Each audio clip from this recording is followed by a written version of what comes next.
Hello दोस्तों। आज मैं आपको अपनी गर्लफ्रेंड की मम्मी की और अपनी कहानी सुनाने जा रहा हूँ, इसलिए प्लीज़ पूरी सुनें। मैंने अपनी गर्लफ्रेंड की मम्मी को समझाते हुए कहा, देखो आंटी जी, मैं तो आपके बेटे जैसा हूँ, क्या ये सब ठीक होगा? तब आंटी ने कहा, बेटे जैसे हो, लेकिन मेरे बेटे तो नहीं हो। मुझे तुम बेहद पसंद हो। जब से मेरे पति की मौत हुई है, तब से मैं बिल्कुल अकेली हो गई हूँ। मुझे तुम्हारे प्यार की बेहद ज़रूरत है। तब मैंने आंटी से कहा, लेकिन आंटी, मैं तो आपकी बेटी से प्यार करता हूँ, ये कैसे मुमकिन है? तब आंटी ने कहा, मैं जानती हूँ तुम मेरी बेटी से बहुत प्यार करते हो, लेकिन पहले मैं पता तो कर लूँ तुम मेरी बेटी के लायक हो भी या नहीं। इतना कहकर वो मेरे बेहद करीब आ गई थी। अब मेरे भी जज्बात बेकाबू होने लगे थे। आखिर मैं क्या करता? आंटी मुझे पकड़कर अपने बेडरूम में ले गई और दरवाज़ा अंदर से बंद कर लिया। हेलो दोस्तों, स्वागत है आप सभी का हमारी एक और रोमांचक कहानी में। उम्मीद करती हूँ आपको ये कहानी बेहद पसंद आएगी। मेरा नाम पंकज है और मैं बिहार का रहने वाला हूँ। आज मैं आपको अपनी ज़िंदगी की एक सच्ची घटना के बारे में बताने जा रहा हूँ। ये उन दिनों की बात है जब मैं कॉलेज के सेकेंड ईयर में था। मेरे पड़ोस में एक 40 साल की आंटी जी रहती थी। आंटी विधवा थी।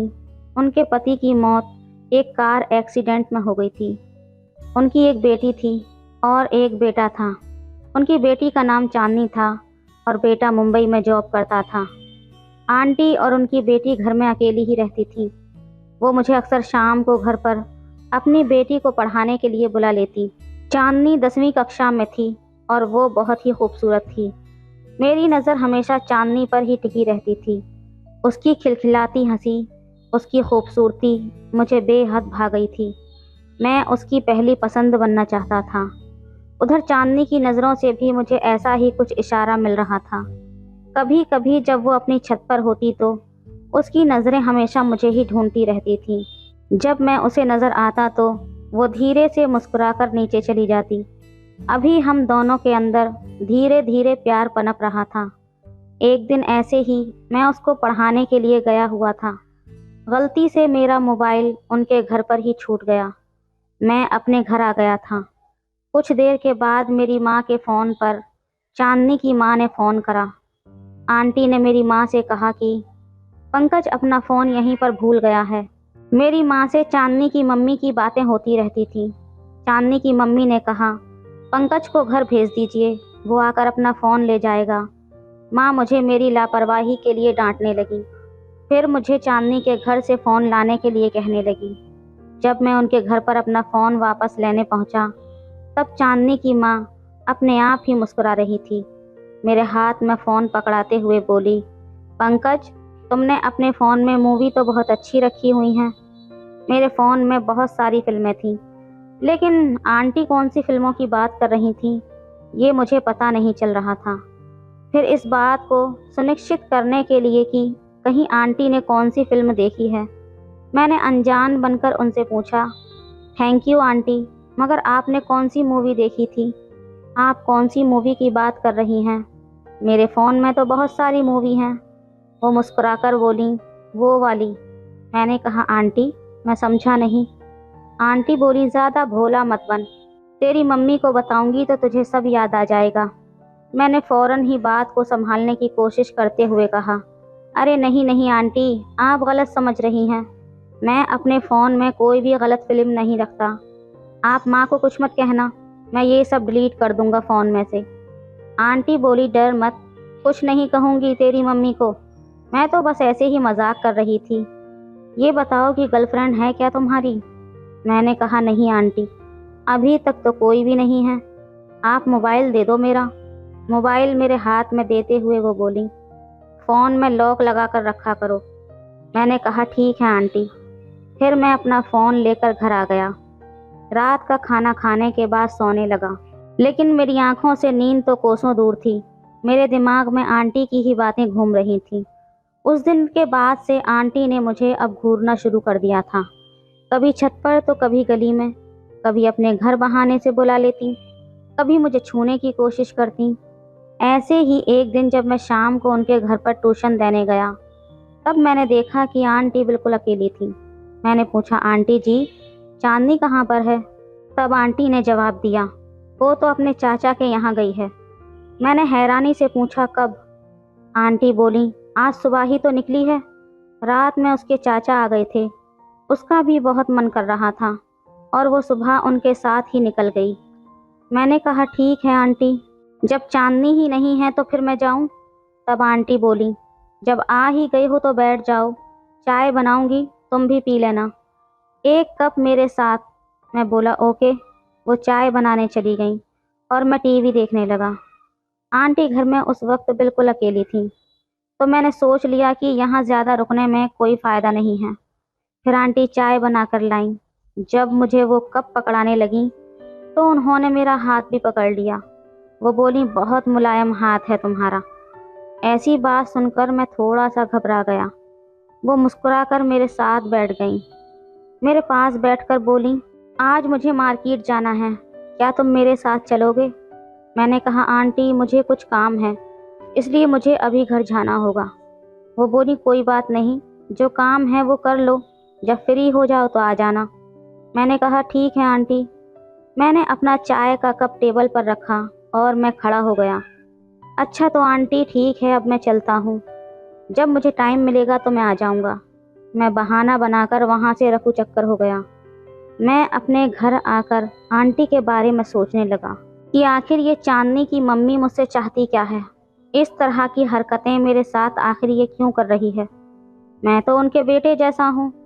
फिर मैंने सोचा, अरे पंकज, कहीं तुझे कोई गलतफहमी तो नहीं हुई? वो तो मुझसे सिर्फ अच्छे से बात करती हैं, मैं भी पता नहीं क्या गलत मतलब निकाल रहा हूँ। मैं एक कश्मकश में था। अचानक मेरे कमरे में माँ आई और मुझे मार्केट के लिए कोई काम बता दिया।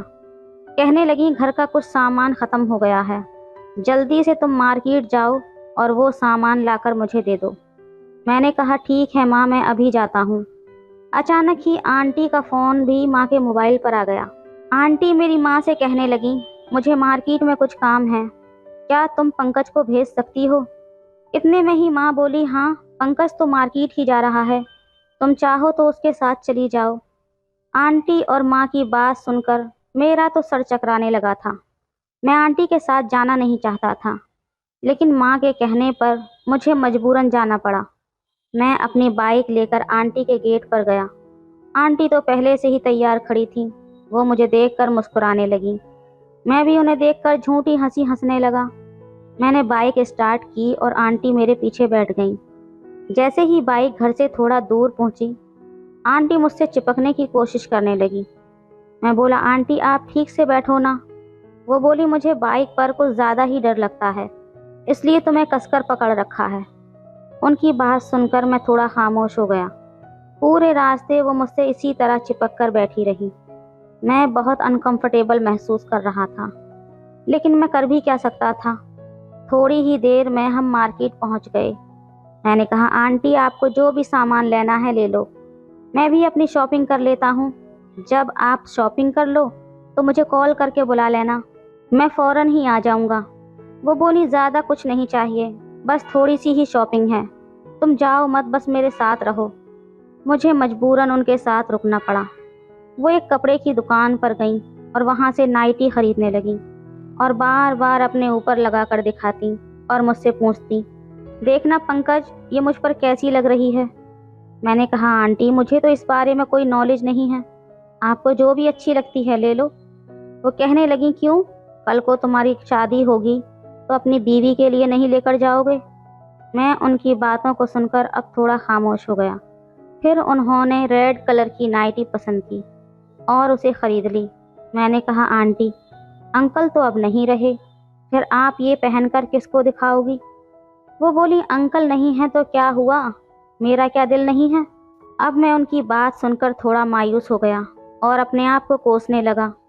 थोड़ी ही देर में मैंने अपने घर का सामान भी खरीदा और मैं आंटी को लेकर घर आ गया। अब शाम हो चुकी थी। माँ ने शाम का खाना भी तैयार कर लिया था। मैंने खाना खाया और अपने बिस्तर में चला गया।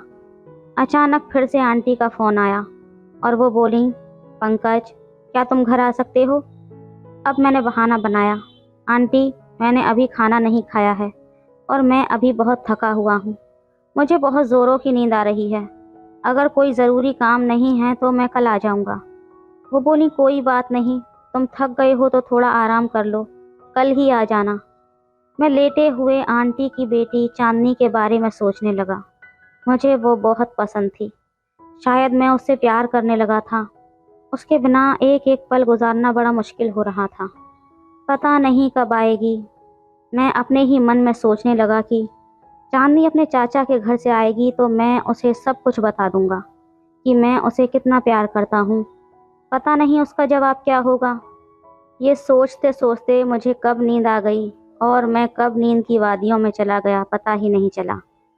सुबह जब मैं उठा तो मैंने अपने मोबाइल में आंटी की गुड मॉर्निंग वाला मैसेज देखा। अब मेरा माथा ठनक गया। मैसेज पढ़ते ही मैंने अपना मोबाइल स्विच ऑफ कर लिया कि कहीं आंटी मुझे बहाने से अपने घर न बुला ले। उनकी इस तरह की हरकतों से अब मैं आंटी से कतराने लगा था। मैं अपने बिस्तर से उठकर सीधा बाथरूम में नहाने चला गया। नहाने के बाद मैं तैयार होकर मूड बनाने लगा अपने दोस्तों से मिलने का। मैंने अपने दोस्त को फ़ोन करने के लिए जैसे ही अपना मोबाइल ऑन किया, आंटी की 15-20 मिस कॉल थी। मैंने जल्दी से अपने दोस्त को फ़ोन किया और फिर से दोबारा फ़ोन अपना ऑफ करके अपनी जेब में डाल लिया। मैं अपने दोस्त के साथ पिक्चर हॉल में मूवी देखने चला गया। मूवी देखकर जब घर वापस आया तो मेरी माँ मुझे डांटने लगी। कहने लगी मोबाइल क्यों ऑफ किया हुआ है तूने? मैंने कितनी बार कॉल की तुझे पता नहीं? कहाँ दिमाग रहता है तेरा? मैंने कहा माँ, शायद बैटरी डाउन हो गई होगी। आपको कुछ काम था क्या? मुझसे वो बोली मुझे तो कोई काम नहीं है। वो चांदनी की माँ तुम्हारी आंटी तुम्हें बुला रही है। उसने कई बार मुझे कॉल किया, इसलिए मैं तुम्हें बार बार कॉल कर रही थी।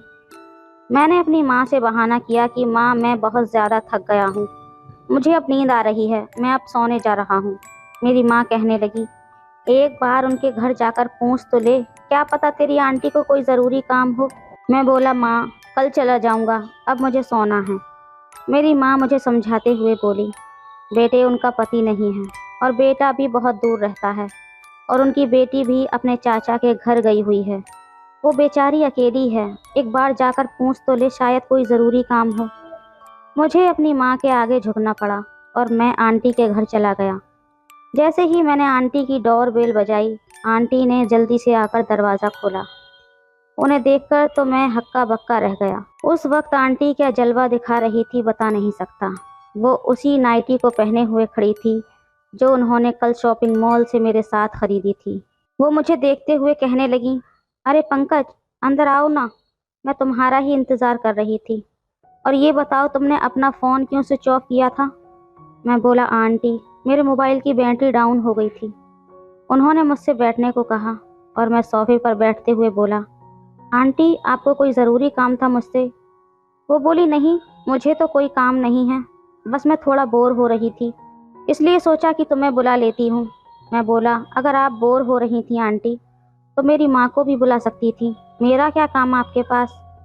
वो बोली क्यों, तुम मेरे साथ एक कप चाय भी नहीं पी सकते? मैंने कहा ठीक है पी लूँगा। वो थोड़ी ही देर में 2 कप चाय बनाकर ले आई। मैंने चाय का कप उठाकर धीरे धीरे अपनी चाय ख़त्म की। चाय पीने के बाद मुझे अजीब सा नशा सा होने लगा और मैं गहरी नींद में चला गया। कुछ देर बाद जब मैं नींद से जागा तब आंटी बाथरूम से नहाकर निकल रही थी। मुझे बहुत अजीब सा महसूस हो रहा था, मेरा पूरा बदन टूट रहा था।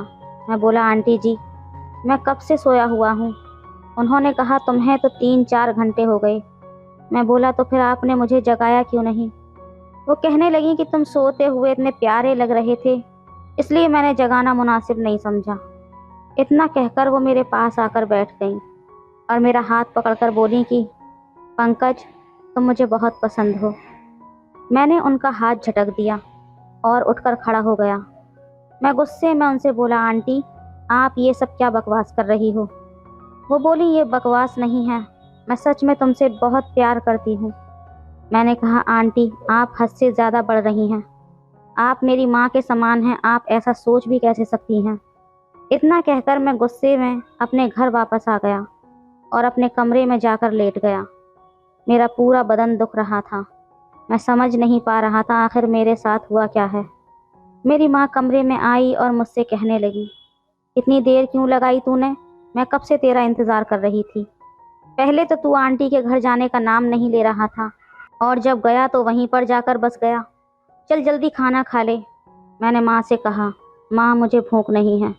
मेरी भूख और प्यास सब उड़ चुकी थी। मैं बिना खाना खाए ही रात को सो गया। सुबह को जब मैं उठा तो मोबाइल में आंटी का गुड मॉर्निंग वाला फिर से मैसेज आया। उस मैसेज को देखकर जी तो चाह रहा था कि अपने फ़ोन को ही तोड़ दूं। अचानक माँ ने कहा, चल जल्दी नाश्ता कर ले, तूने रात भी कुछ नहीं खाया था। मैंने कहा, माँ मुझे अब भी भूख नहीं है, जब भूख लगेगी तो खा लूँगा। इतना सुनकर मेरी माँ वापस चली गई। अचानक आंटी ने मेरे फ़ोन पर एक फ़ोटो भेजी जिसमें मैं और आंटी थे। फिर उन्होंने फ़ोन किया और कहने लगी, अगर 15-20 मिनट के अंदर तुम मेरे घर नहीं आए तो ये फ़ोटो मैं तुम्हारी माँ को भेज दूँगी। मैं बुरी तरह से कांपने लगा। मुझे मजबूरन आंटी के घर जाना पड़ा। मैंने आंटी से कहा, आंटी जी आपने कल मुझे क्या खिलाया था, चाय में मिलाकर? वो कहने लगी, कुछ भी तो नहीं। मैंने कहा, तो फिर ये फ़ोटो आपने कब खींची? वो हंसने लगी और कहने लगी, जैसा मैं कहूँगी अब तुम वैसा ही करोगे। अगर मेरी बात नहीं मानी तो ये फ़ोटो तुम्हारी माँ को दिखा दूँगी। मैं बोला, आंटी जी आप मुझे ब्लैकमेल कर रही हो? वो बोली, तुम्हें जो समझना है समझो, लेकिन अब तुम वही करोगे जो मैं कहूँगी।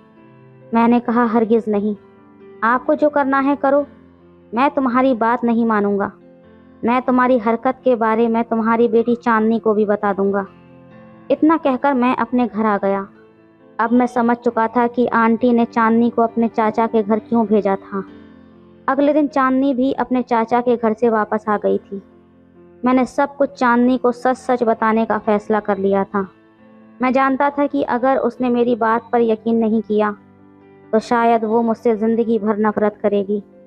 लेकिन मैं चांदनी से बेहद प्यार करता था और मैं उसे उसकी माँ का असली चेहरा दिखाना चाहता था। मैंने चांदनी को फ़ोन किया और उसे मिलने के लिए एक पार्क में बुलाया। चांदनी थोड़ी ही देर में आ गई। उसके आते ही मैंने उसे सब कुछ सच सच बता दिया और फिर उसे वो फ़ोटो भी दिखाई जो उसकी माँ ने मेरे साथ खींची थी। पहले तो चांदनी ने मेरी बात पर यकीन नहीं किया, लेकिन जब फ़ोटो ध्यान से देखी तो उसमें मैं बेहोशी के हाल में पड़ा हुआ था। वो समझ गई कि शायद ये उसकी माँ की ही करतूत है। वो कहने लगी, पंकज जी मैं बहुत शर्मिंदा हूँ। अपनी माँ की इस हरकत की वजह से मैं आपसे माफ़ी मांगती हूँ। मैंने कहा, तुम्हें माफ़ी मांगने की ज़रूरत नहीं है। तुमने मेरी बात पर यकीन किया, वही मेरे लिए सब कुछ है। इतना सुनकर वो जाने लगी। मैंने जल्दी से उसका हाथ पकड़ा और उसे अपने पास रोक लिया। मैंने उससे कहा, चांदनी मैं तुमसे बेहद प्यार करता हूँ। पता नहीं इस वक्त मुझे तुमसे ये बात करनी भी चाहिए या नहीं, लेकिन अब मैं एक पल भी तुम्हारे बगैर नहीं रह सकता। तुम जानती हो जब से तुम अपने चाचा के घर पर गई हो तब से एक एक पल मैंने तुम्हारे बगैर कैसे गुजारा है, ये मैं जानता हूँ या फिर मेरा दिल जानता है। ये सुनकर वो थोड़ी सी शर्माई और फिर मुझसे कहने लगी कि मैं भी तुमसे बेहद प्यार करती हूँ पंकज, लेकिन कहने से डरती थी। उसके बाद चांदनी बोली, हमें जल्दी ही शादी कर लेनी चाहिए, क्योंकि अब मैं अपनी माँ के साथ और ज़्यादा नहीं रह सकती। मुझे उस औरत से नफ़रत हो गई है। इतना सुनकर मैंने चांदनी को अपने गले से लगा लिया और जब चांदनी 18 साल की हुई तब हमने जल्दी ही शादी कर ली। दोस्तों, मैं उन लड़कों में से बिल्कुल नहीं था जो प्यार किसी और से करते हैं और टाइम किसी और के साथ बिताते हैं। मैंने चांदनी से सच्चा प्यार किया था और आज मैं अपने मालिक का शुक्रगुजार हूँ जिसने मेरी मोहब्बत को मुझसे मिलाया था। तो दोस्तों, ये थी आज की कहानी। आपकी क्या राय है इस कहानी पर हमें कमेंट में ज़रूर बताएं। वीडियो अच्छी लगे तो लाइक करें, शेयर करें, सब्सक्राइब करें। धन्यवाद। ये कहानी उस समय की है जब मैं शहर में एक मकान मालिक के पास नौकरी करता था और मेरी दोस्ती मेरी मालकिन से हो गई। मेरा नाम समीर है और मैं एक दुकान में काम करता हूँ। बचपन में ही मेरे पापा का एक एक्सीडेंट में देहांत हो गया था। पापा के जाने के बाद घर की सारी जिम्मेदारी मुझ पर आ गई और मुझे 12वीं के बाद अपनी पढ़ाई छोड़नी पड़ी। इसके बाद मैं बाजार में एक कपड़ों की दुकान पर काम करने लगा। जिस दुकान पर मैं काम करता था उसके मालिक का नाम राजेश था। राजेश भाई की पत्नी का नाम पूनम था।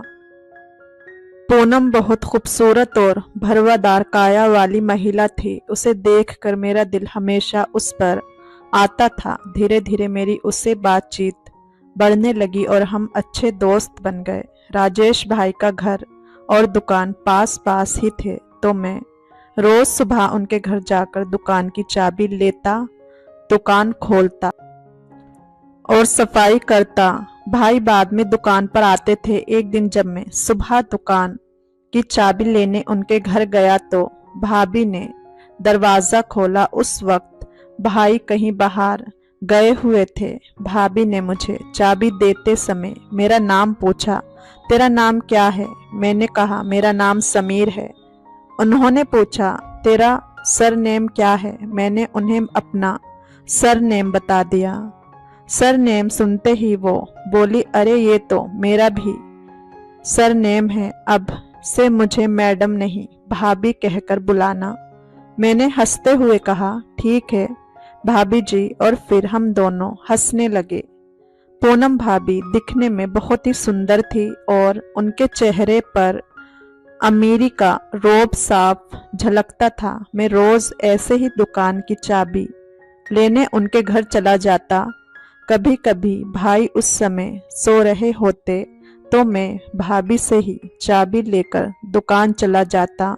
ऐसे ही दिन बीतने लगे और मेरी भाभी से अच्छी दोस्ती हो गई। वो दिन में किसी न किसी काम के बहाने मुझे घर बुला लेती थी। उनका घर बहुत बड़ा 3 मंजिला था। सबसे ऊपरी मंजिल पर एक बड़ा जनरेटर रखा था। जब भी घर की बिजली चली जाती तो भाभी मुझे जनरेटर चालू करने के लिए बुला लेती। अब तो वो दिन में 2-3 बार मुझे किसी न किसी काम के बहाने बुला ही लेती। मुझे उनका इस तरह बहाने से अपने घर बुलाना बहुत अच्छा लगता था, क्योंकि पूनम भाभी इतनी खूबसूरत थी कि उन्हें देखकर मेरा मन कभी भरता ही नहीं था। वो मुझे दिन ब दिन और भी अच्छी लगने लगी। ऐसा लगता था कि अगर मेरा बस चले तो मैं उनसे दूर ही ना जाऊं, बस उन्हीं के पास रहूं। कभी कभी तो भाभी मुझे रसोई में भी बुला लेती। मजाक करते हुए कहती, वो टिफिन उठा दो और उसमें रोटी रख दो। शुरुआत में मैं थोड़ा डरता था, लेकिन जब देखा कि भाभी ने कभी कोई ऐतराज नहीं किया तो मेरा डर भी निकल गया। फिर एक दिन ऐसे ही पूनम भाभी ने दोपहर में राजेश भाई को फोन करके मुझे घर बुलाया। भाभी ने भाई से कहा कि आते हुए मेरे लिए जूस लेते आना। राजेश भाई ने मुझे पैसे दिए और कहा, ये लो अपनी भाभी के लिए जूस लेकर आ। मैं खुशी खुशी जूस लेकर उनके घर चला गया। उस दिन भाभी ने मुझसे कहा, अगर तुझे बुरा ना लगे तो एक बात पूछूं। मैंने कहा, हाँ भाभी, क्यों नहीं, पूछो भाभी। बोली, तेरी कोई दोस्त नहीं है क्या? मैं शर्माते हुए बोला, नहीं भाभी, मेरी तो कोई दोस्त नहीं है। भाभी बोली, क्यों, तू इतना क्यूट है, तेरी कोई दोस्त क्यों नहीं है? मैं मायूस सा हो गया और बोला, भाभी मैं बहुत गरीब हूँ, गरीबों से कौन दोस्ती करता है? भाभी ने कहा, ऐसी कोई बात नहीं है, प्यार पैसे को देखकर थोड़ी ही किया जाता है। मैंने कहा, भाभी फिर सारे लोग आपके जैसे भी नहीं होते। भाभी ने कहा, तू दोस्ती करना चाहता है? मैंने कहा, हाँ भाभी, दिल तो मेरा भी बहुत करता है, पर क्या करूं? भाभी बोली, तू टेंशन मत ले, मेरी एक दोस्त है जो शहर में रहती है, मैं उसके साथ तेरे बारे में बात करूंगी। मैं मन ही मन बहुत खुश हो गया। इसके बाद मैंने भाभी से पूछा, मेरी तो आपने पूछ ली, पर अपनी भी बता दो, क्या भाई साहब आपको खुश रखते हैं? भाभी बोली, क्या बताऊं, बस ना खुश रखते हैं ना उदास रखते हैं। मैंने कहा, इसका क्या मतलब? भाभी ने कहा, तेरे भाई जब मुझे खुश करना चाहते हैं तब एकदम थक जाते हैं, फिर बस ऐसे ही परे मुंह करके लेट जाते हैं। मैंने कहा, तो भाई को कोई दवाई वगैरह दे दो। भाभी ने कहा, बहुत सी दवाइयाँ दे के देख ली, दवाइयों का भी कोई फायदा नहीं हुआ। अब तो बस ऊपर ऊपर से दिखावे के लिए खुश रहती हूँ, अंदर से तो मैं भी उदास ही रहती हूँ। मैंने कहा कोई बात नहीं भाभी, दवाई वगैरह कभी तो काम करेगी। मुझे इस बात से ये समझ आ गया कि भाभी भी अंदर से अधूरी थी। भाई साहब बस नाम के ही मजबूत थे, अंदर से तो उनमें कुछ भी नहीं था। फिर कुछ दिन ऐसे ही बीत गए और भाभी ने कोई जवाब नहीं दिया। एक दिन दोपहर को जब भाभी ने मुझे सामान लाने के लिए बुलाया तो मैंने उन्हें दोस्त वाली बात याद दिलाई। उन्होंने एकदम याद करते हुए कहा, अरे हाँ, मैंने उससे पूछा था। मैं खुश होकर बोला, हाँ हाँ, तो उसने क्या कहा? भाभी बोली, यार क्या बताऊं, उसने मना कर दिया। मेरा दिल जैसे टूट कर बिखर गया। ये देखकर भाभी ने कहा, कोई बात नहीं, तू दिल छोटा ना कर, मैं तेरी जरूर किसी से दोस्ती करवा दूंगी। अपनी भाभी पर भरोसा रख। भैया हर रविवार को अपने गांव जाते थे। वहां उनकी काफी जमीन थी और खेती बाड़ी का हिसाब किताब करने के लिए उन्हें जाना पड़ता था। दुकान रविवार को बंद रहती थी, इसलिए मैं भी कभी न कभी घर के काम में हाथ बटाने के लिए भाभी की मदद करने उनके घर चला ही जाता था। ये सब देखकर भैया और भाभी को भी बहुत अच्छा लगता था और मैं उन्हें और भी पसंद आने लगा था। जब भी मैं भाभी से फिल्म देखने के लिए पैसे मांगता तो वो खुशी से मुझे पैसे दे देती थी। इन सब बातों से मुझे लगने लगा था कि भाभी भी मुझे पसंद करती है, लेकिन उनके सामने कहने की मुझसे हिम्मत नहीं थी। एक दिन शाम को जब घर की लाइट चली गई तो भाभी ने मुझे फ़ोन करके जनरेटर चालू करने के लिए बुला लिया। जब जनरेटर चालू करके मैं वापस जाने लगा तो अचानक मेरे दिल ने कहा कि आज भाभी अकेली है। वैसे वो रोज़ ही अकेली होती थी, लेकिन आज मौका मुझे कुछ ख़ास लगा कि मैं अपने दिल की बात कह ही दूं। पर कैसे कहूँ ये समझ नहीं आ रहा था। पहले तो मुझे ये पता करना था कि उनके दिल में भी मेरे लिए कुछ है या नहीं। काफ़ी सोचने के बाद मेरे दिमाग में एक आइडिया आया। उन दिनों मार्केट में सीडी प्लेयर एक नया आया था और वह बहुत महंगा था, जिसे सिर्फ अमीर लोग ही खरीद सकते थे। भाभी के पास भी एक सीडी प्लेयर था तो मैंने भाभी से कहा, भाभी मेरा भी फिल्म देखने का बहुत मन कर रहा है। भाभी ने कहा अरे पैसे निकाल लो, जितने चाहिए ले लो और जो फिल्म देखनी है वो देख लो। मैंने भाभी से कहा, मुझे ये वाली फिल्म नहीं देखनी, मैं वो वाली फिल्म देखना चाहता हूँ। भाभी ने कहा, वो वाली फिल्म कौन सी? मैंने कहा, भाभी अब मैं कैसे बताऊं, आप खुद ही समझ लो ना। भाभी बोली, बहाने मत बनाओ, जो कहना है साफ साफ कहो, मुझे वैसे कुछ समझ नहीं आ रहा। डरते डरते मैंने कहा, भाभी पहले वादा करो कि आप बुरा नहीं मानोगी। भाभी ने कहा, अरे वादा किया मैंने, आज तक तेरी किसी बात का बुरा नहीं माना जो आज मानूंगी। मैंने भाभी को इशारे में समझाया तो वो भी समझ गई। थोड़ा रिलैक्स होकर मैंने कहा, भाभी मुझे वो वाली फिल्म ही देखनी है। भाभी बोली, हाँ तो उसमें क्या प्रॉब्लम है, कल रविवार है, तेरा भैया तो गांव जाएगा, तू घर आ जाना, मैं अपनी एक फ्रेंड से सीडी मंगवा लूंगी।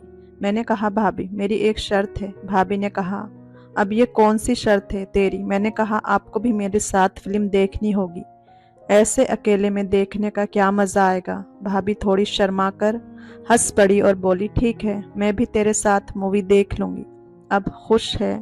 मैंने कहा, हाँ हाँ, अब खुश ना होऊंगा तो फिर कब होऊंगा। मुझे समझ आ गया कि जैसे मैं सोचता था भाभी के दिल में भी वही चल रहा था। अगली सुबह 9 बजे मैं भी भाभी के घर पहुंच गया।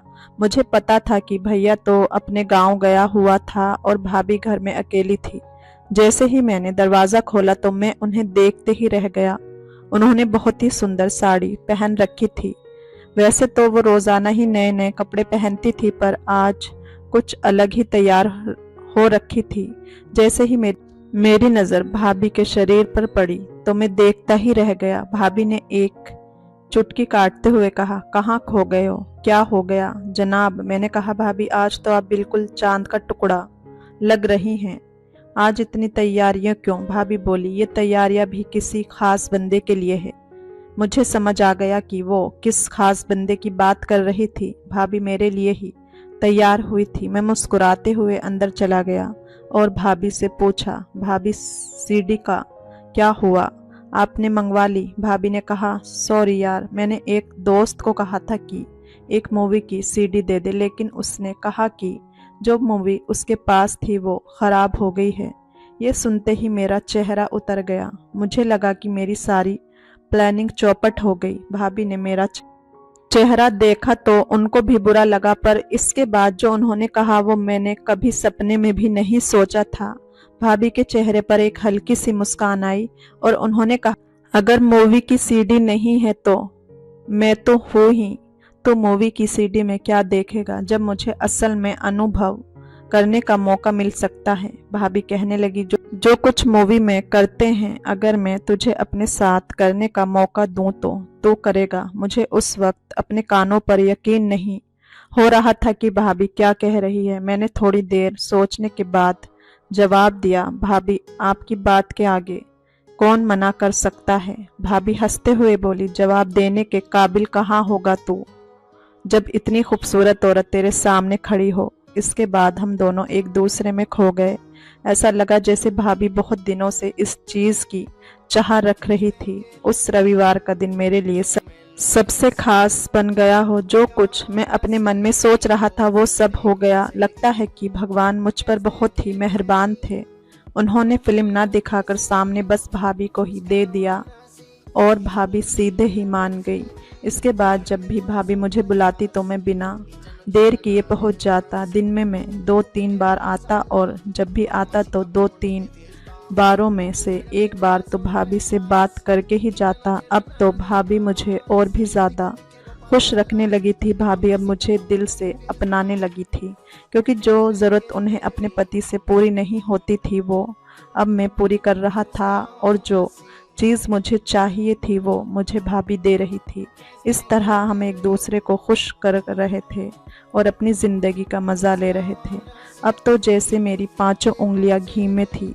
एक तो भाभी कभी भी मुझे पैसों से मना नहीं करती थी, अपने आप ही 20,000 रुपये देकर खुश कर देती थी, और मेरी तनख्वाह भी थी। पैसों की तो बात ही अलग थी, मानो वो मुझे किसी और जगह से भी मिल रहे हों। तो दोस्तों, उम्मीद है कि आपको ये कहानी पसंद आई होगी। कहानी पसंद आई हो तो कमेंट करके ज़रूर बताएं, वीडियो को लाइक करें, चैनल को सब्सक्राइब ज़रूर करें। फिर मिलेंगे एक और इंटरेस्टिंग कहानी के साथ। तब तक के लिए धन्यवाद। मेरे पास एक और प्लान है।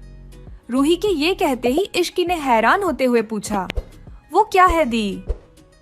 इश्की का सवाल सुनकर रूही वहां से कहीं जाते हुए बोली, 1 मिनट। कुछ ही देर में रूही एक लिपस्टिक लेकर आई और मिशा को लगाने लगी। जल्द ही इश्की और रूही ने मिलकर मिशा का पूरा मेकअप कर दिया, और फिर मेकअप पूरा होते ही रूही उसकी तरफ देखकर नजर उतारते हुए बोले, अब लग रही है ना तू दुल्हे की बहन। कुछ ही देर में इश्की, रूही और मिशा तीनों नीचे हॉल में आ चुके थे। आज पूरा सिंघानिया मैंशन लाइट से जगमगा रहा था। चारों तरफ सुंदर फूलों से डेकोरेट आयन किया हुए थी। हॉल के बीचों बीच मंडप बना हुआ था जिसमें बैठे पंडित जी शादी की तैयारियां कर रहे थे। इस शादी को अटेंडेड करने के लिए देश के बड़े बड़े लोगों के साथ ही मीडिया वाले भी मौजूद थे। सभी लोग राजवीर की इस सडन शादी की अनाउंसमेंट से पूरी तरह शॉक में थे। यही वजह थी कि आज सभी न्यूज चैनल की हाईलाइट ये शादी ही थी। कोई भी राजवीर सिंघानिया की शादी मिस नहीं करना चाहता था। वहीं दूसरी तरफ इश्की, रूही और मिशा के नीचे आते ही वहां मौजूद सभी लोगों का ध्यान उनकी तरफ खींचा चला गया। घर वाले तो मिशा के इस अवतार को देखकर शॉक्ड ही हो गए थे, लेकिन बाकी सारे गेस्ट बस इश्की की खूबसूरती को ही देखे जा रहे थे, खासकर लड़के। तभी मिशा के पास एक आदमी आया जिसका नाम अर्नव सिंघानिया था। ये राजवीर के पापा हैं, जिनकी उम्र 51 है, पर दिखने में वो अभी भी 43 या 44 के ही लगते हैं। अर्नव जी मिशा के पास आकर बोले, क्या बात है, मुझे तो लगा था आज तक मेरे 3 बेटे थे, पर आज पता चला मेरी एक और बहुत खूबसूरत बेटी भी है। अर्नव जी की ये बात सुनकर रूही हंसते हुए बोली, आपने सही कहा डैड, मैंने भी मीशी से यही कहा था। फिर सभी एक साथ हंसने लगे तो मिशा मुंह बनाते हुए बोली, हाँ हाँ हाँ, वेरी फनी डैड, यहाँ पर जोक मारने से अच्छा है आप जाकर अपने बेटे से पूछे कि उसे ये क्या शादी का भूत चढ़ा हुआ है, वो भी इस लिपस्टिक की दुकान से। मिशा की बात सुनकर अर्नव जी ने कहा, मेरा बेटा तुम्हारा भाई है, अगर तुमको इतनी ही प्रॉब्लम है इस शादी से तो तुम खुद क्यों नहीं पूछ लेती? मेरे कंधे पर बंदूक रखकर क्यों चला रही हो? मिशा ने तुरंत जवाब में कहा, जब आप उस डेविल के फादर होकर भी उनके सामने कुछ नहीं कह पाते तो मैं तो क्या ही बोल लूंगी। इस पर अर्णव जी थोड़ा सा स्माइल करते हुए बोले, इसलिए चुपचाप ये शादी एंजॉय करो। वैसे इस सब में सारी गलती मेरे पापा की है, उन्होंने बिल्कुल अपनी तरह बना दिया है राजवीर को। अर्णव जी की बात पर मिशा ने अग्री होते हुए कहा, हाँ, और वो खुद तो ऊपर चले गए और हमें छोड़ गए भुगतने के लिए। वहीं दूसरी तरफ राजवीर के रूम में राजवीर अपने रूम में दूल्हे के गेटअप में पूरी तरह तैयार था। उसने आज गोल्डन कॉलर का कुर्ता पहना हुआ था और उसके सिर पर सेहरा भी था जिसमें सुंदर सा डायमंड ब्रूच लगा था। इस वक्त राजवीर के हाथ में कुछ पेपर्स थे और उसके सामने संजना के पापा खड़े थे जिनका नाम केशव दीवान था। संजना के पापा राजवीर की तरफ देखते हुए बोले, राजवीर, जैसा तुमने कहा था मैंने सारे शेयर्स के ट्रांसफर पेपर पर साइन कर दिए हैं। अब तो इस शादी में कोई प्रॉब्लम नहीं होगी ना? इस पर राजवीर बिना किसी एक्सप्रेशन के बोला, नहीं, अब कोई प्रॉब्लम नहीं होगी, चलिए नीचे चलते हैं। राजवीर का जवाब सुनकर केशव जी ने राहत की सांस ली और बोले, ठीक है, चलो। जल्द ही राजवीर सीढ़ियों पर आकर खड़ा हुआ और फिर एक एक करके सीढ़ियों से नीचे उतरने लगा। वहीं इस वक्त नीचे मौजूद सभी लोगों की नजरें सिर्फ राजवीर पर ही रुकी हुई थी। वो इस वक्त किसी राजकुमार से कम नहीं लग रहा था। उसे देखकर वहां मौजूद सभी लड़कियों की तो जैसे सांसें ही थम गई थी। तभी मिशा फुसफुसा कर रूही के कान में बोली, यार कुछ भी कह लो, भाई हैंडसम तो बहुत है, पता नहीं आज कितनी लड़कियों का दिल टूटने वाला है। मिशा की बात सुनकर रूही ने कहा, हाँ मिशी, बात तो तू ठीक कह रही है।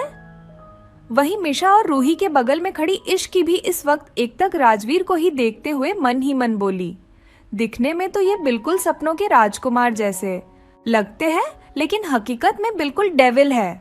दूसरी तरफ राजवीर नीचे आकर कुछ बिजनेसमैन से मिल ही रहा था कि तभी उसकी नजर इश्की पर पड़ी जो इस वक्त बहुत ज्यादा प्यारी लग रही थी। राजवीर ने इश्की को बहुत प्यार से देखा और फिर तुरंत ही अपने असिस्टेंट को कुछ इशारा करके मंडप पर जाकर बैठ गया। कुछ ही देर में पंडित जी ने मंत्र पढ़ना शुरू कर दिया। संजना को भी मंडप में बुला लिया गया था। संजना की सभी दोस्त उसे अपने साथ लेकर आ रही थी। इस वक्त संजना ने रेड कलर का लहंगा पहना हुआ था जिसमें वो बहुत सुंदर लग रही थी। उसके चेहरे से स्माइल जाने का नाम ही नहीं ले रही थी। उसको देखकर मिशा इश्की से बोली, आज तो ये भी सुंदर लग रही है यार। इस पर इश्की ने मुस्कुराकर कहा, हाँ सुंदर तो लग रही है, और वैसे भी लड़की अपनी शादी वाले दिन ही सबसे ज्यादा सुंदर लगती है। तो मिशा बोली, पर जो भी हो तेरे से कम ही सुंदर है। इस पर इश्की ने स्टाइल मारते हुए कहा, अब मैं क्या करूं, अगर मैं परियों की तरह सुंदर हूं तो मिशा मुंह बनाते हुए बोली, बस कर, जब देखो खुद की तारीफ करती रहती है। और इश्की ने हंसकर कहा, शुरू किसने किया? तभी रूही उन दोनों को बीच में ही रोकते हुए बोली, अरे बस भी करो तुम दोनों, शादी देखो चुपचाप। अब तक संजना भी मंडप पर जाकर बैठ चुकी थी और धीरे धीरे रस्में आगे बढ़ने लगी कि तभी अचानक से वहां की सभी लाइट चली गई। इस अंधेरे में सभी लोगों की आवाजें गूंजना शुरू हो गई। इस पर मीशा कंफ्यूज सी होकर बोली, यार ये लाइट कैसे चली गई? तभी अर्णव जी ने तेज आवाज में ऑर्डर देते हुए कहा, कोई स्टाफ जाकर लाइट्स चेक करो। चारों तरफ हलचल का माहौल हो चुका था। तभी इस अंधेरे में एक प्रोजेक्टर की लाइट ने सबका ध्यान अपनी तरफ खींचा जहां एक वीडियो प्ले हो रहा था। उस वीडियो में केशव जी के सभी काले कामों के सबूत फ्लैश हो रहे थे। ये देखकर सारे मीडिया वाले उसकी फोटो लेने लगे और सभी लोग शॉक्ड रह गए कि ये सब हो क्या रहा है। तभी केशव जी चिल्ला कर बोले, ये सब क्या बकवास चल रहा है यहाँ पर, बंद करो इसे। ये कहते ही उन्होंने आगे जाकर प्रोजेक्टर को नीचे फेंक दिया। इसी के साथ सारी लाइट्स ऑन हो गई और राजवीर चलकर उनके पास आकर खड़ा होते हुए बोला, तो कैसा लगा मेरा सरप्राइज?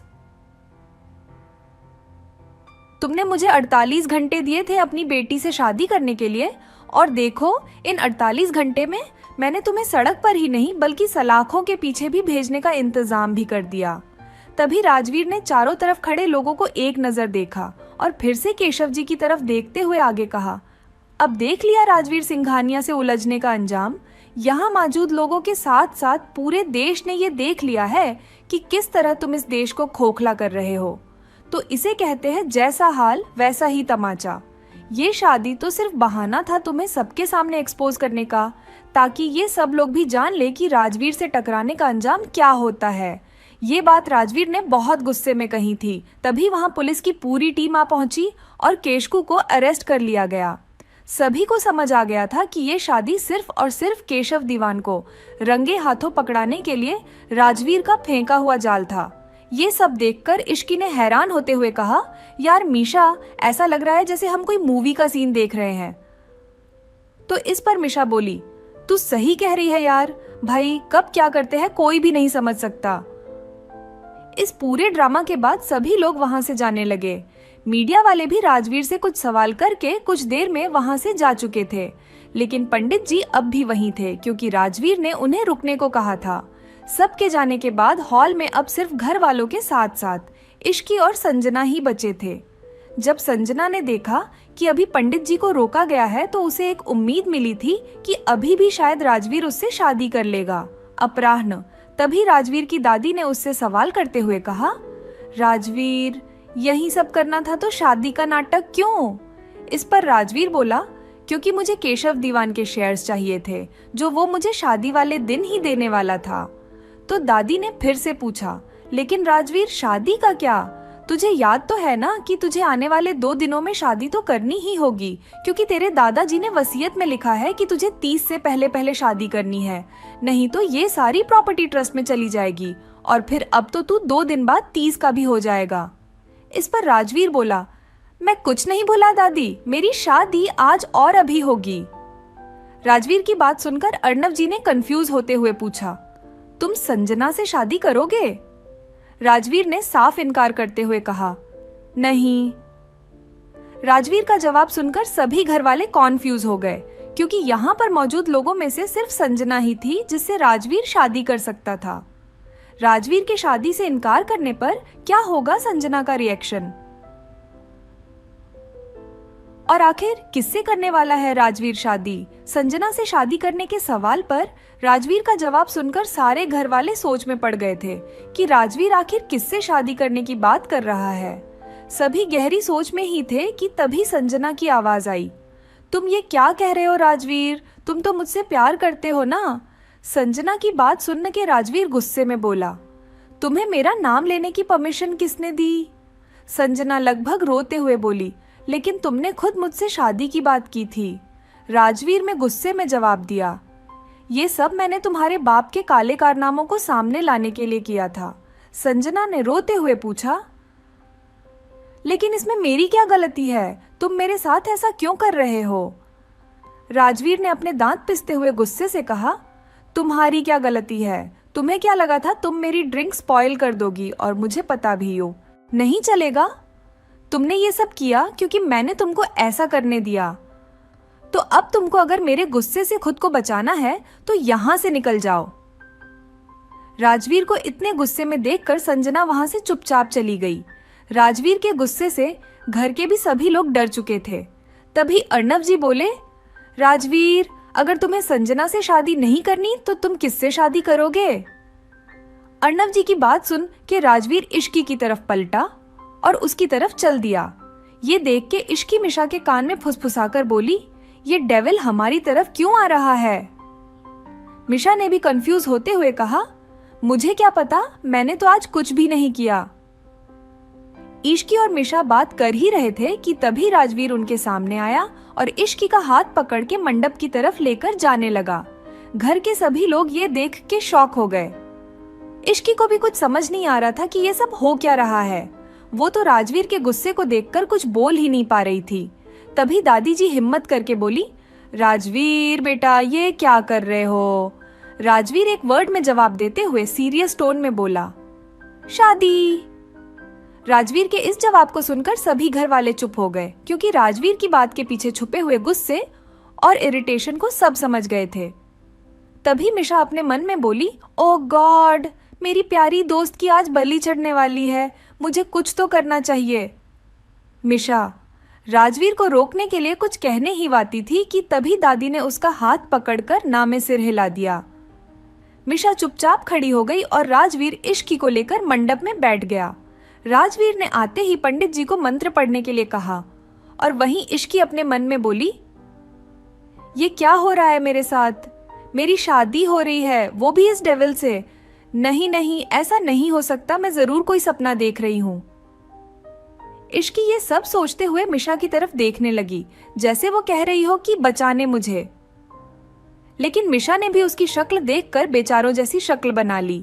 ये देख इश्की समझ चुकी थी कि अब कोई इस शादी को नहीं रोक सकता। तभी इश्की हिम्मत करके राजवीर में बोली, ये आप क्या कर रहे हैं मिस्टर सिंघानिया? मुझे आपसे शादी नहीं करनी। इश्की की ये बात सुनकर राजवीर ने उसे गुस्से से घूर के देखा, जिससे इश्की डर के चुप हो गई और उसने अपनी गर्दन नीचे कर ली। तभी पंडित जी ने दोनों को फेरों के लिए खड़े होने को कहा। ये सुनते ही राजवीर तुरंत खड़ा हो गया, लेकिन इश्की अपनी जगह से उठी ही नहीं। ये देख राजवीर ने उसका हाथ पकड़कर उसे खड़ा किया और फेरे लेना शुरू कर दिया। इश्की भी धीरे धीरे अपने कदम बढ़ाते हुए राजवीर के साथ फेरे लेने लगी।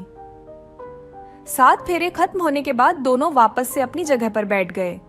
फेरे पूरे होते ही पंडित जी ने राजवीर को मंगलसूत्र पहनाने को कहा, तो कोमल जी ने आकर राजवीर के हाथों में मंगलसूत्र दे दिया और राजवीर ने वो इश्की को पहना दिया।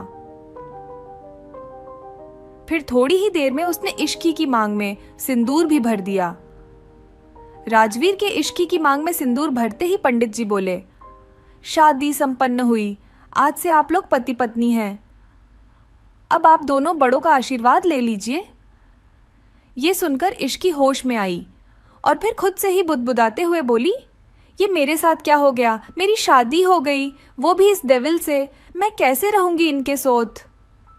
इश्की ये सब सोच ही रही थी कि तभी राजवीर उसे लेकर दादी के पास गया और उनसे आशीर्वाद लेने लगा। दादी से आशीर्वाद लेने के बाद राजवीर और किसी के पास आशीर्वाद लेने नहीं गया। तो ये देखकर अर्णव जी और कोमलम जी को काफी बुरा लगा, लेकिन उनको पहले से ही पता था कि राजवीर ऐसा ही करेगा। लेकिन तभी अर्णव जी राजवीर को टोकते हुए बोले, राजवीर, तुमने इश्की से शादी तो कर ली, ठीक है, लेकिन जिस वजह से की है उसके लिए ये शादी वेल नहीं है। इश्की की उम्र अभी 19 है और लड़कियों की शादी की लीगल एज अब 21 हो गई, पूर्वाह्न है। कोर्ट इस शादी को एक्सेप्ट नहीं करेगा और तुम्हारी शादी भी रजिस्टर नहीं हो पाएगी। अर्णव जी की बात सुनकर राजवीर सीरियस टोन में बोला, आप इस बात की चिंता मत कीजिए, मैंने वसीयत में अपनी शादी की एज 30 से 32 करवा दी है। इसका मतलब इश्की के 21 होने तक का टाइम है हमारे पास। जब इश्की 21 की होगी शादी तब रजिस्टर हो जाएगी। राजवीर ये बात बोलकर सीधे अपने रूम में चला गया और नीचे खड़े सभी लोग उसे जाते हुए देखते रहे। तभी कोमल जी इश्की के पास आकर उसे प्यार से आशीर्वाद देते हुए बोली, बेटा, अब इस पवित्र बंधन में बंधी हो तो इसे पूरे दिल से निभाना।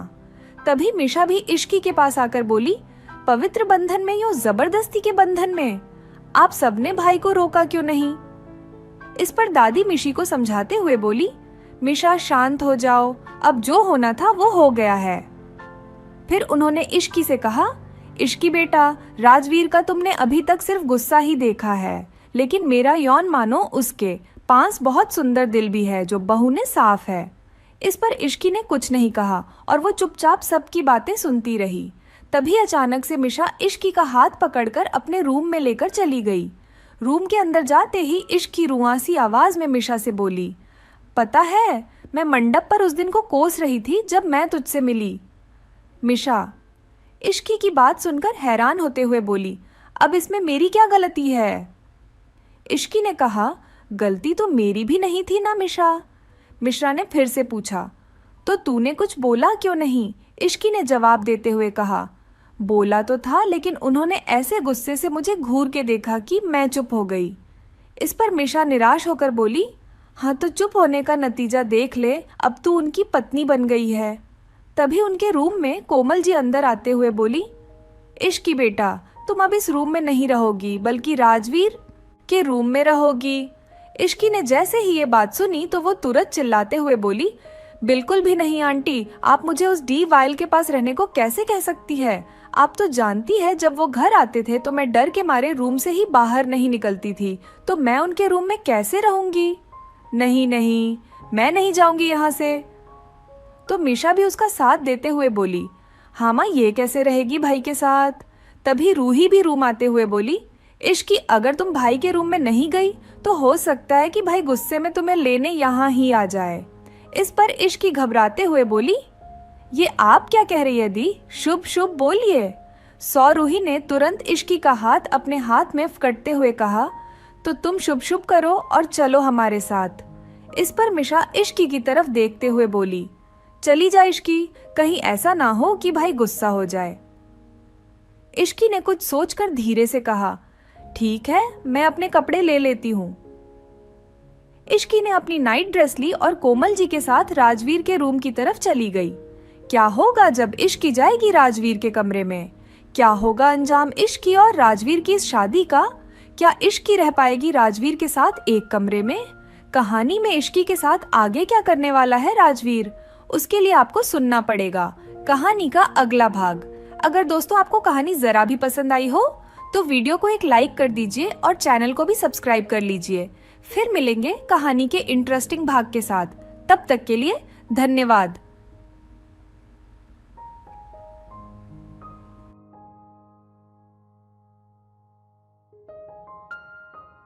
मैं बाहर बरामदे में सो रहा था और मुझे बहुत ज़्यादा ठंड लग रही थी। मेरी चाची मुझे देखकर कहती है कि बाहर बहुत ठंड है, तू ऐसा कर, यहाँ मत सो, प्रीति के पास चला जा, उसके साथ जाकर वहाँ लेट जा, क्योंकि हमारे 2 ही कमरे थे। मुझे बहुत खुशी हुई, आपको बता नहीं सकता मैं कितना ज़्यादा खुश था।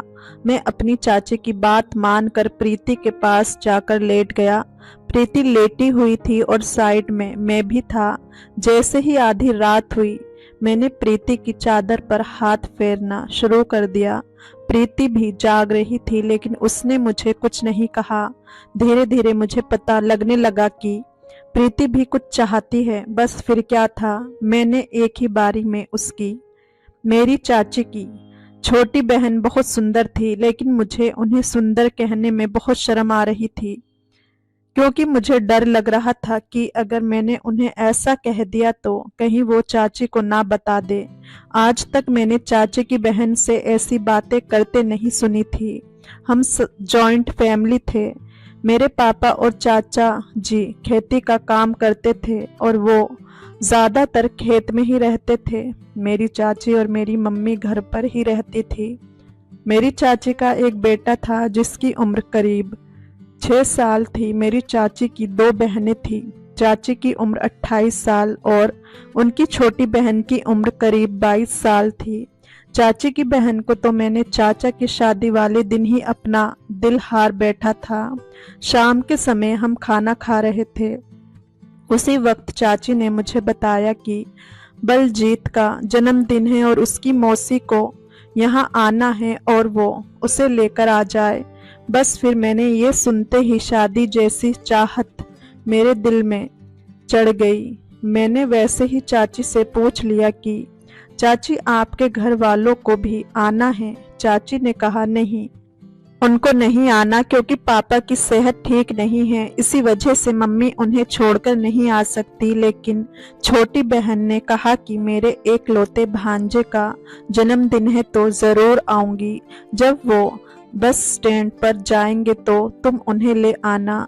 मैंने उन्हें तुम्हारा नंबर दे दिया है, बस स्टैंड पर आकर वो तुम्हें फ़ोन कर देगी। मैं आपको बता नहीं सकता उस समय मुझे कितनी ज़्यादा खुशी हो रही थी। मैंने जल्दी से खाना खाया और अपने कमरे में चला गया। अपनी सुंदर सी पैंट शर्ट निकाल कर प्रेस करने लगा, क्योंकि आज मैं चाची की बहन को अपनी ओर आकर्षित करना चाहता था। मैं उन्हें काफ़ी टाइम से पसंद करता था, लेकिन मुझे नहीं पता था कि वो मुझे पसंद करती है या नहीं, और ना ही मैंने कभी उनसे इस बारे में पूछा था, क्योंकि मेरे अंदर इतनी हिम्मत नहीं थी। मैं बहुत बेसब्री से उनके फ़ोन आने का इंतज़ार कर रहा था। मुझे ये था कि वो जल्दी से मुझे फ़ोन करे और मैं भागकर उनके पास चला जाऊं और उन्हें गले लगाऊं। लेकिन गले लगाना तो मैं सपनों में ही सोच सकता था, असल में मैं कुछ नहीं कर सकता। था। खैर मैंने जल्दी जल्दी अपने कपड़े प्रेस किए और बाथरूम में नहाने चला गया। वैसे मैं अपना फ़ोन बाथरूम से बाहर ही रखता था, लेकिन आज मुझे इतना ज़्यादा चाहा था कि मैंने बाथरूम में ही फ़ोन ले लिया। मुझे ये था कि अगर उन्होंने मुझे फ़ोन किया और मेरा फ़ोन मेरे पास ना हुआ तो कहीं वो गुस्सा ना हो जाए और फ़ोन करके चाची को ना बता दे। बस इसी वजह से मैंने फ़ोन बाथरूम में ही ले लिया। मैं जल्दी से नहा के अपने कपड़े पहनकर बाहर आ गया। आज मैंने एक महंगा परफ्यूम लगाया था जिसे मैंने एक बार भी यूज़ नहीं किया था। मेरे बर्थडे पर वो परफ्यूम मुझे मेरे दोस्त ने गिफ्ट में दिया था, जिसे आज स्पेशली मैंने चाची की बहन के आने की खुशी में लगाया था। परफ्यूम से ज़्यादा चाची की बहन मेरे लिए स्पेशल थी, जिसे मैं काफ़ी समय से मिस कर रहा था, लेकिन कभी भी उनके साथ बात नहीं हुई थी और आज मुझे उनके साथ कई बातें करने का मौका मिल रहा था। मैं पूरी तरह तैयार हो चुका था कि तभी मुझे एक नए नंबर से फ़ोन आया। मुझे पता था कि ये किसका नंबर है, क्योंकि चाची की बहन के अलावा मुझे कोई फ़ोन नहीं कर सकता था, इसलिए मैंने जल्दी से फ़ोन उठाया। जैसे ही मैंने हेलो कहा, आगे से मीठी सी आवाज़ सुनकर सच में मैं वो चाची की बहन थी। उन्होंने कहा, क्या आप समीर बोल रहे हैं? मैंने कहा हाँ। वो बोली, मैं बस स्टैंड पर आ गई हूँ, मुझे आकर ले जाओ। इतने सुनते ही मुझे पता नहीं क्या होने लगा। मैंने कहा, आप इंतज़ार करें, मैं अभी आया, बस थोड़ा टाइम ही लगेगा। उन्होंने कहा ठीक है। ये कहते हुए उन्होंने फ़ोन काट दिया। परफ्यूम तो मैंने पहले ही लगाया हुआ था, पर मैं फिर से परफ्यूम छिड़क कर निकल पड़ा। मैंने जल्दी से चाबी उठाई और खुशी खुशी चाची की बहन को लेने चला गया। मुझे काफ़ी ज़्यादा एक्साइटमेंट हो रही थी उन्हें देखकर, क्योंकि आज मैंने उन्हें काफ़ी समय बाद देखना था। चाचा की शादी के बाद मैं हॉस्टल की पढ़ाई के लिए दूसरे शहर चला गया था और वहाँ से मैं काफ़ी सालों बाद घर आया था। इस वजह से मेरी उनसे मुलाकात नहीं हो सकी थी और ना ही हमने एक दूसरे का नंबर लिया था जिससे हम फ़ोन पर बात करते। इस वजह से मुझे बहुत ज़्यादा खुशी हो रही थी। उस समय मेरी खुशी का कोई ठिकाना नहीं था। खैर 10 मिनट का रास्ता था। मैं जल्दी से तेज़ बाइक चलाकर उन्हें बस स्टैंड से लेने के लिए बढ़ा। जैसे ही मैं बस स्टैंड पहुंचा तो चाची की बहन को देखकर मेरे होश उड़ गए, क्योंकि वो इतनी ज़्यादा सुंदर लग रही थी कि मैं बता नहीं सकता। उन्होंने कटिंग करवाई हुई थी। कटिंग करवाने के बाद वो कुछ ज़्यादा ही खूबसूरत लग रही थी। उन्होंने लाल रंग का ड्रेस पहन रखा था जिसमें वो पूरी आग लग रही थी। उस दिन तो उन्होंने मेरे होश ही उड़ा दिए थे। मैं जल्दी से उनके पास गया और मैं उन्हें देखते ही रह गया। वो दूध से भी ज़्यादा सफ़ेद थी। वह जितनी सुंदर थी, मैंने कभी कोई लड़की नहीं देखी थी। मैंने उसके पास जाकर उसका बैग पकड़ लिया और उसे बाइक पर बिठाने के लिए कहा। मैंने उसका सामान अपने आगे रख लिया और खुद थोड़ा पीछे बैठ गया। वह भी पीछे की ओर बैठ गई। मैं जानबूझकर बार बार ब्रेक मार रहा था ताकि वह मुझसे टकराए, क्योंकि मैं तो उन्हें छू नहीं सकता था, लेकिन मैंने इस तरह की हरकत की ताकि वह मुझे खुद छू ले। मैं बाइक के शीशे में उसे देख रहा था। शायद उसने भी इस बात को महसूस कर लिया था। जब मैं उसे लेकर आ रहा था उस समय मैं बाइक बहुत तेज़ चला रहा था, लेकिन अब मैं बाइक इतनी धीरे चला रहा था कि अगर कोई भी टहलता हुआ भी मेरे साथ चला जाता तो वह मुझसे पहले पहुंच जाता। शायद उसने भी इस बात को महसूस कर लिया था। आखिरकार उसने मुझसे कह दिया, इससे अच्छा तो मैं चलकर चली जाती। मैंने मजाक में कह दिया, मैं पहली बार ड्राइविंग कर रहा हूँ, इसलिए अभी थोड़ा डर लग रहा है। वो बोली, आपसे ज़्यादा तेज़ तो मैं चला लेती हूँ। मैंने कहा, फिर मुझे भी सिखा दो। मेरी ये बात सुनकर वो हंसने लगी और बोली, अगर तुम्हें मेरी तरह तेज ड्राइविंग सीखनी है तो तुम लोगों के एक्सीडेंट ही करोगे। उसकी इस बात पर मेरा हंसना बंद नहीं हो रहा था। वो भी हंस रही थी और हंसते हुए वो कुछ अधिक ही खूबसूरत लग रही थी। मैंने कहा, वैसे तुम्हारी स्माइल बहुत सुंदर है। मेरी बातें सुनकर वो शर्माने लगी। इसी तरह की बातें करते हम घर पहुंच गए। चाची अपनी बहन को देखकर बहुत खुश हो गई। खुशी के साथ वो एक दूसरे से गले मिलने लगी। राहुल भी अपनी मौसी को देखकर बहुत खुश हो रहा था। अगले दिन चाचा के बेटे का जन्मदिन था। घर में तैयारियों का माहौल था क्योंकि हमने अपने घर में एक छोटी सी पार्टी रखी थी। हमने रिश्तेदारों को नहीं बुलाया था लेकिन गांव के सभी को बुलाया था। रात के समय पार्टी शुरू हो गई। जन्मदिन मनाने के लिए मैंने बलजीत को कपड़े लाकर दिए थे। मैं चाहता था कि राहुल की मौसी पहले तैयार हो जाए ताकि मैं उसके साथ मैचिंग कपड़े पहन सकूं। शायद ऐसे फीलिंग लड़कियां लेती होंगी लेकिन मैं जैसी फीलिंग ले रहा था वो अनोखी थी। मैंने देखा कि रात की पार्टी में उसने नीले रंग का सूट पहना हुआ था। उसमें वो बहुत ज़्यादा कमाल लग रही थी। जब मुझे पता चला कि उसने नीला रंग का सूट पहना है तो मैंने भी उसी समय नीली शर्ट खरीद ली। मैं सभी के सामने अपनी ये कोशिश कर रहा था कि मैं नहीं जानता था कि चाचे की बहन ने भी वही रंग पहना है। मैंने तो पहले ही इसे सिलेक्ट कर लिया था। खैर, सभी ने इस बात को ज़्यादा सीरियस नहीं लिया क्योंकि सभी पार्टी में बिजी थे। लेकिन इस बात को चाची की बहन ने कुछ ज़्यादा ही सीरियस ले लिया। पार्टी का अरेंजमेंट बहुत अच्छा गया था। रात के 12 बजे पार्टी ख़त्म हो गई और खाना खाने के बाद सभी अपने अपने घर चले गए। रात के समय चाचा का बेटा मेरे साथ ही सोया क्योंकि वो शुरू से ही मेरे साथ रहता था और अब तो मेरे साथ सोने की आदत हो गई थी। मैं अपने कमरे में अकेला सोता था इसलिए मैंने उसे अपने साथ सोने के लिए ले लिया था। मैं भी उसके साथ बहुत प्यार करता था लेकिन आज वो जिद कर रहा था कि मैं अपनी मौसी के साथ सोऊं। मैंने कहा, चाची कोई बात नहीं, उन्हें अपनी मौसी के साथ ही सोने दो। मैं बाहर बरामदे में लेट जाऊंगा। इसके बाद बलजीत अपनी मौसी के साथ मेरे कमरे में मेरे बिस्तर पर लेट गया और मैं बाहर बरामदे में अपना मन ढक कर लेट गया। लेकिन बाहर बहुत ज़्यादा ठंड थी। फिर भी मैंने सोचा कि मैं उन्हें डिस्टर्ब नहीं करूँगा, वे आराम से सो जाएं। वैसे भी थोड़े टाइम बाद दिन निकल ही जाएगा। मैं भी फ़ोन बंद करके सोने की तैयारी कर ही रहा था कि तभी चाची मेरे पास आ गई और बोली, बाहर तो बहुत ज़्यादा ठंड है, मैं तुम्हें इस तरह बाहर नहीं सोने दूंगी। तुम एक काम करो, तुम भी अंदर जाकर सो जाओ। ये सुनते ही मेरे चेहरे पर खुशी आ गई लेकिन मैंने चाची के सामने अपनी खुशी जाहिर नहीं होने दी। मैंने कहा, नहीं चाची, इस तरह अच्छा नहीं लगता। चाची बोली, कोई बात नहीं, फिर क्या हो गया, तुम चलो अंदर, मैं तुम्हें कह रही हूं ना।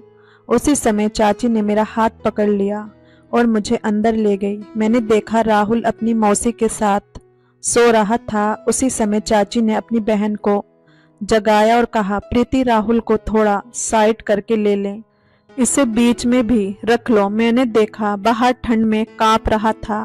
वो मचलते हुए अपनी आंखों से अपने भांजे की ओर देखने लगी और मैं अब बिस्तर के एक कोने में लेट गया। चाहे हम बिस्तर पर लेटे थे लेकिन हमारे बीच कोई ज्यादा दूरी नहीं थी क्योंकि राहुल बिस्तर के किनारे पर लेटा था और हमारे बीच में प्रीति लेटी थी और सबसे आखिर में मैं लेटा था। मैंने लाइट ऑफ की और फिर से बिस्तर पर आकर सो गया। मैं प्रीति के सामने सोने का नाटक कर रहा था लेकिन प्रीति के साथ बिस्तर पर लेटे रहने में मुझे नींद कैसे आ सकती थी। मेरा मन तो शरारत करने का कर रहा था लेकिन मैं चाहता था कि इसकी शुरुआत प्रीति करे। शायद ऊपर कोई मेरी बात सुन रहा था। थोड़ी देर बाद मुझे ऐसा महसूस हुआ जैसे किसी ने मेरे पैरों की उंगलियों को छू लिया हो। मुझे ये जानने में देर नहीं लगी कि ये पैर किसका है, क्योंकि राहुल तो साइड में लेटा था और बीच में प्रीति थी। जैसे ही प्रीति ने मेरे साथ ऐसी हरकत की, मेरे पूरे शरीर में हलचल हो गई। वैसे भी मैं जाग रहा था और इस हलचल को मैंने जल्दी ही महसूस कर लिया था।